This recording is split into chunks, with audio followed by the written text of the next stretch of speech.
Hey folks, a lot of the times we talk on this program and we say knowledge is power, and it starts at a very young age, and it starts by reading, which is why I'm joined by Kate Bradstreet, the Reed Charlotte Deputy Director. And let's start right there. Why is reading so important for parents and kids, especially at such a young age?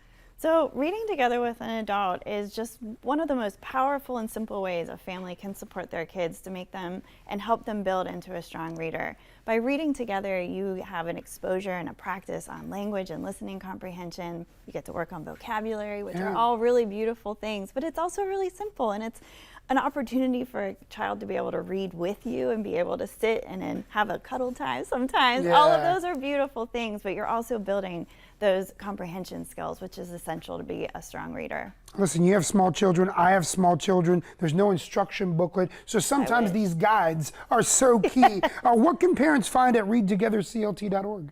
So there's something for everyone there, whether you are trying to start a new reading routine and build that into the rhythms of your family, or whether you're trying to refresh and add more to what you already are doing. There's something for you. There are tips online about different ages too, because you know what you do with a little child is different than what you do with an older elementary school child. But there's also stories from families all around our local area as they share their reading routines, and then of course there are resources as well, or how to access resources to build your own routine. And speaking of community and the local families around town, tell us a little bit about the Jameson family and what reading looks like for them.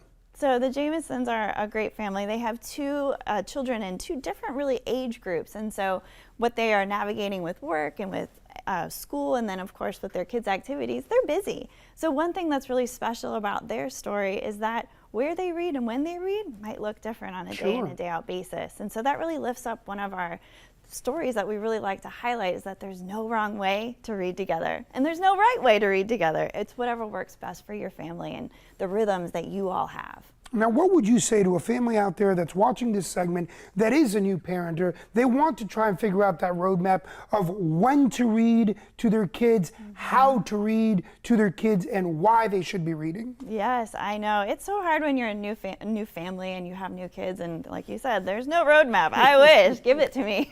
But when it comes to reading together, there's also no one way to do it. You can't do it wrong. So just pick up a book and start. That's the first thing I'd say. But second, find those little opportunities. You can always you can do it at bedtime if that works for your family, great.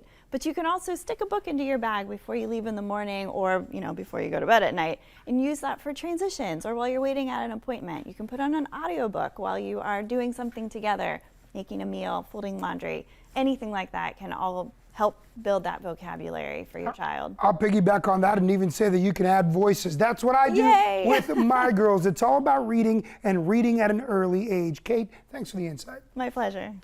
This segment of QC Life was sponsored by Reed Charlotte.